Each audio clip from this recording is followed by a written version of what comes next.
आम्ही आलेलो आहे नाशिकला फ्रेंडच्या घरी. तर फ्रेंडने बनवलेला आहे बघा, नवीन पदार्थ आहे तर त्या सांगतायत. कांदा, लसूण, हिरवी मिरची, कोथिंबीर वगैरे तुम्ही पाहिजे ते टाकू शकता. मी कांदा टाकलेला आहे.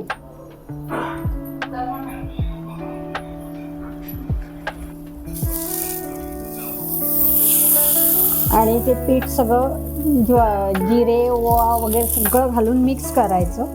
ओलंच पीठ तुम्ही ते थापायला घ्यायचं. असं थोडंसं कापडावरती पाणी घ्यायचं, ते ओलं करायचं आणि पिठाचा गोळा देखील थोडासा ओलचटच ठेवायचा, म्हणजे तो जेणेकरून थापायला व्यवस्थित जातो. थांब थांब थांब थांब तसं नाही उलटणार. आता ते पातळ ओलं पीठ असतं त्यामुळे ते असं होत नाही. त्याला वाफवून थोडंसं एक साईड कडक होईपर्यंत ठेवायचं झाकण. ते झालं की 1-2 मिनिटांनी ते झाकण काढून पलटी मारायची.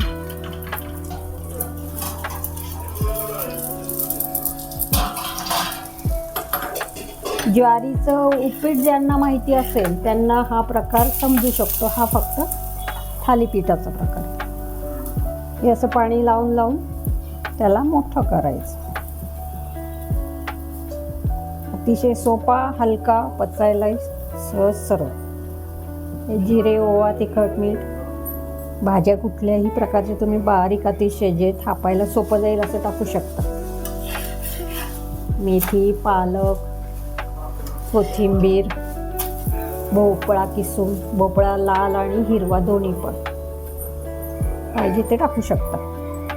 इवन बटाटा देखील स्मॅश करून टाकू शकता. गाजर पण टाकू शकता. जे पण टाकायचं ते बारीक करून टाका.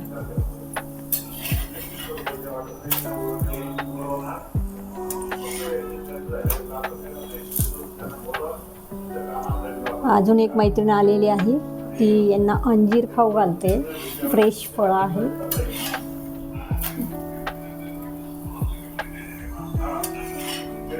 अशा प्रकारे आमचा गेट टुगेदर चालू आहे किचन मधला.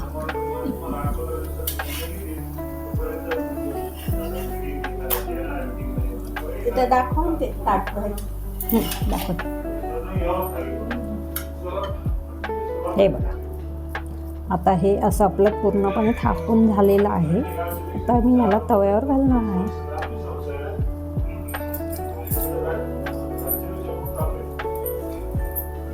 आमच्या मैत्रिणीला यूट्यूबची आवड आहे त्यामुळे आम्ही थोडंसं सपोर्ट करतो. थँक्यू,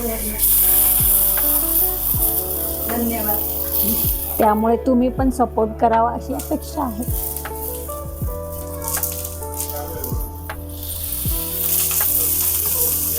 स्टार्ट करा.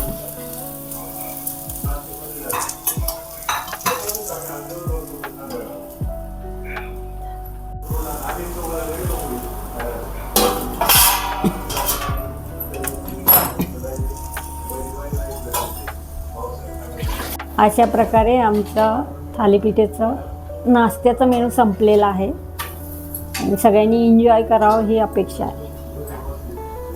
ट्राय करून बघा. आवडलं तर चांगलंच आहे. या ना.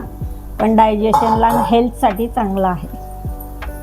ज्यांना वजन कमी करायचं आहे त्यांच्यासाठी स्पेशल चांगलं आहे. करण्यासाठी चांगली रेसिपी आहे. तुम्ही पण करा आणि वजन कमी करा. आम्ही पण करणार आहे. आम्ही पण वजन कमी करणार आहे. व्हिडिओ बघितल्याबद्दल धन्यवाद. Thank you very much.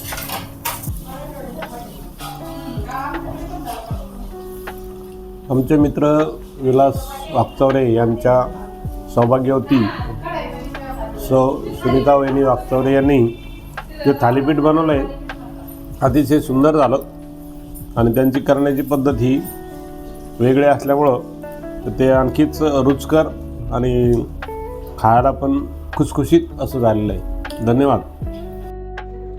Waghchaure वहिनींनी thalipeeth बनवलेलं आहे आणि आम्ही जेव्हा जेव्हा नाशिकला येतो तेव्हा त्या आम्हाला असं एकदम प्रेमाने आणि आवडी म्हणजे मनापासून आवडीने तो पदार्थ बनवून खाऊ घालतात आणि तो अतिशय टेस्टी आणि सुंदर थालीपीठ झालेलं आहे. वहिनींना मी धन्यवाद देतो.